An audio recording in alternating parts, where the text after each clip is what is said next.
Good morning, dear students. I hope you all are doing well. So, welcome to the class again. As you all know, we start by logging on to our Moodle. Please go to your Moodle, start your activity for the subject for the module Introduction to Effective Caring. So, this is the week 7 lecture over there. Please go to that lecture, open it. So today we are going to discuss about constraint to positive caring. Okay, what are the barriers? What are the constraints? As you all know that there are so many barriers for providing the positive care. So we have to discuss those in detail today. And at the end of the lecture, I will go through with you the assignment brief. Please start doing your work. And I just want to give you a little glimpse of what ever we covered in this module up till now. So we discuss about health, factors affecting health, Equality Act 2010, what are the uh, what must be the qualities, good qualities health and social care worker have, the 6 C's, person-centered care, and now we are going to, because person-centered care, you have to discuss the key caring techniques. That's very important in that. And key caring techniques also involve the qualities which we discuss, like one must be compassionate, confidential, all these things are involved in key caring techniques. Okay, and last but not least, your third learning outcome is constraint to positive caring, and today we are going to discuss that. Okay, please go to the Moodle and start looking in the lecture. And at the end of the lecture, you just do mark as done. Your Moodle activity is equally important. Okay, and I want all of you to update me regarding your pace of work, how many words you covered out of 2,500 for your report, on which learning outcome you are. So I want to listen from everyone, okay? And now I'm going to share my screen with you. So we start the lecture. Okay, please look carefully because before the lecture, we are going to look into the assignment brief.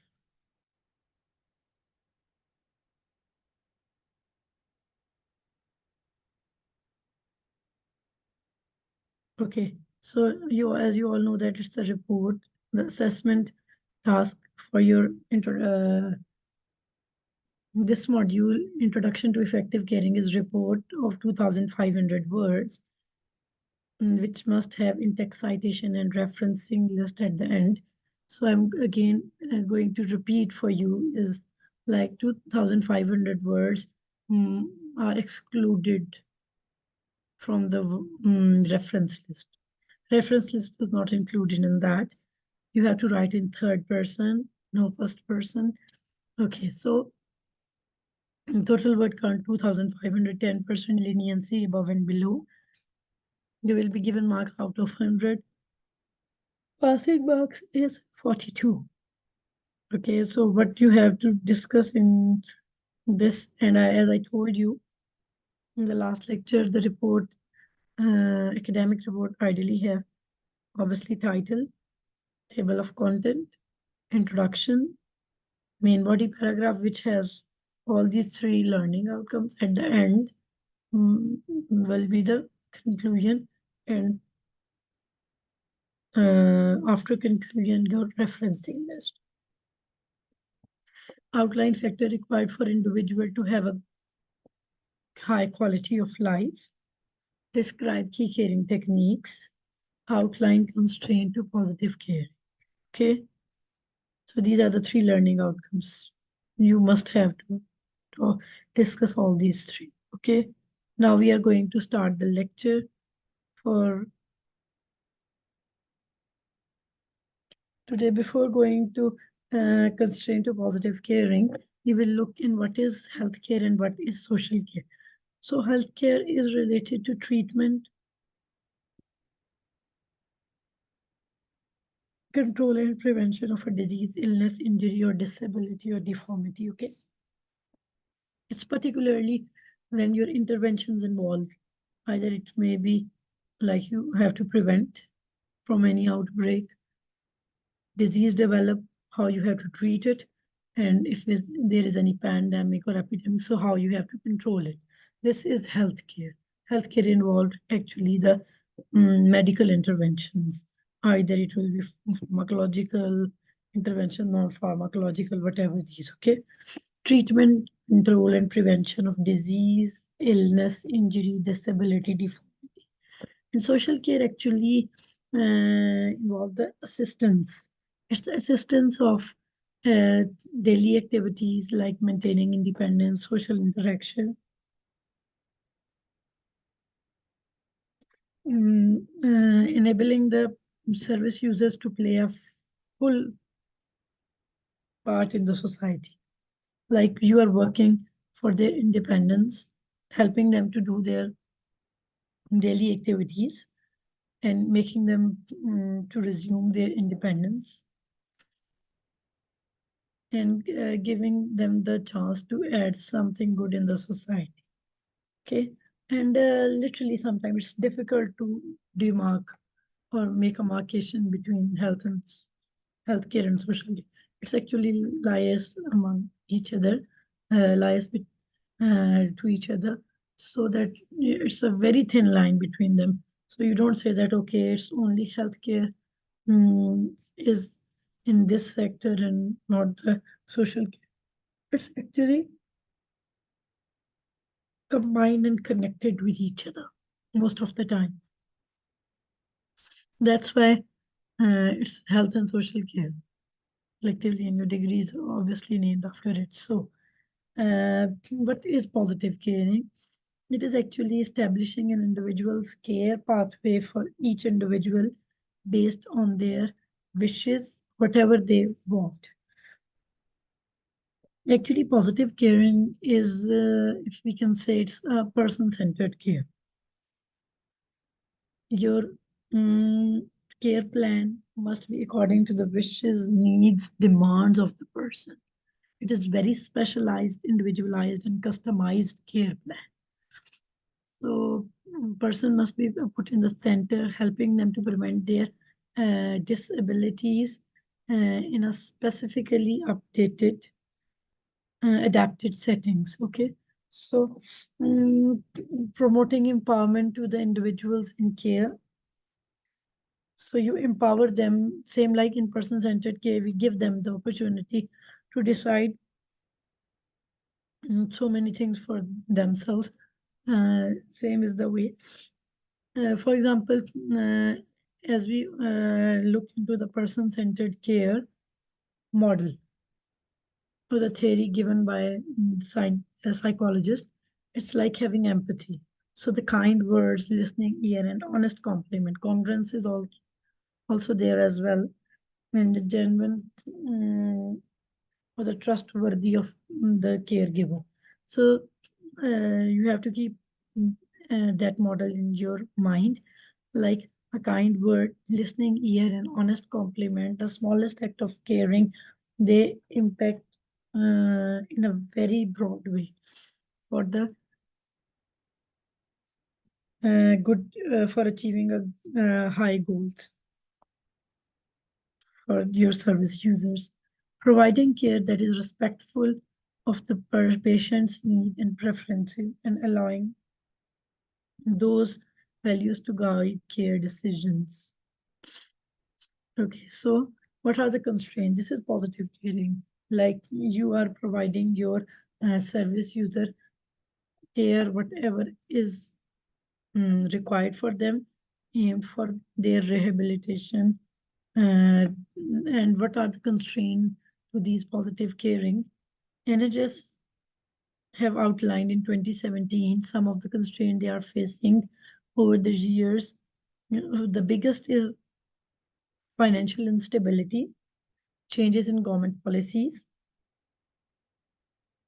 increasing population or increasing number of population with health issues.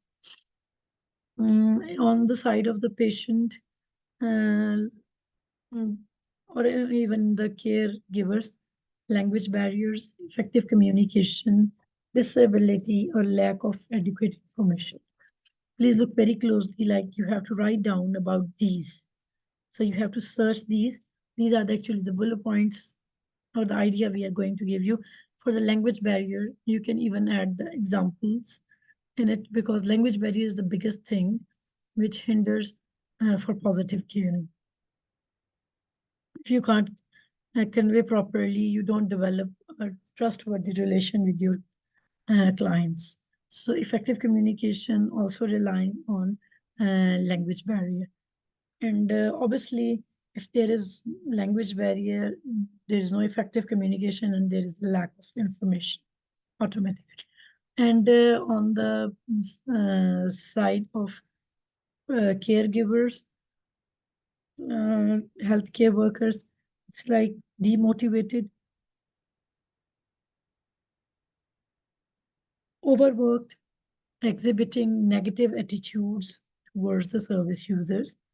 Because obviously, if you have low motivation, you are overworked, or have very high workload, so you actually got get agitated, and then you exhibit negative attitude towards your service users.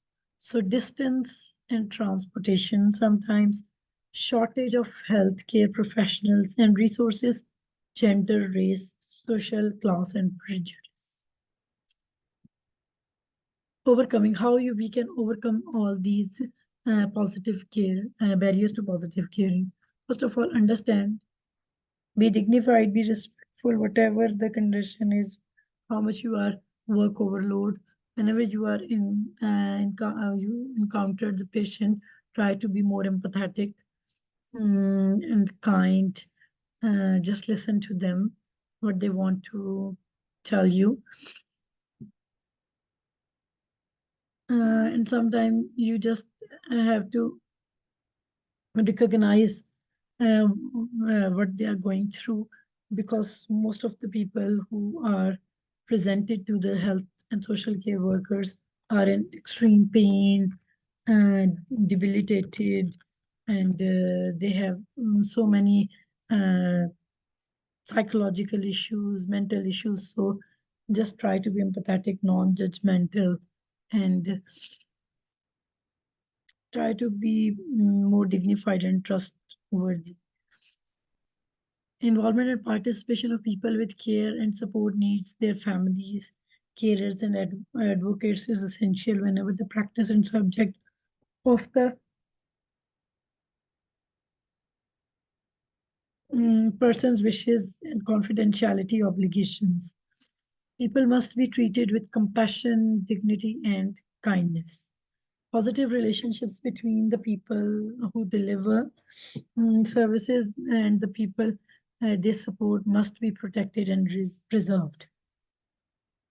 So there must be confidentiality of whatever data shared with you. So you must treat them with compassion, kindness, dignity. All these things can really help you to provide them the positive caring. Obviously, the constraints provided here are quite challenging in provision of the positive caring, but still, whatever is in your hand, like whenever you are giving them a positive or effective caring, you must keep it in mind that the personal or professional behavior of health and social care worker must not hinder or must not the one adding factor in barriers of positive care, in barrier to positive care. Okay, so today's post-session activity is write down the list of the barrier to positive caring. And please divide yourself in a group. It's your learning outcome. You have to search it for yourself. You have to write down. So divide yourself in a group and do a group discussion, and then uh, tell me after an hour what are the key barriers or challenges to positive caring in your mind. Okay. If you have any question regarding today's lecture, you are more than welcome to ask. And if you don't have, start doing your work for post session activity. Okay.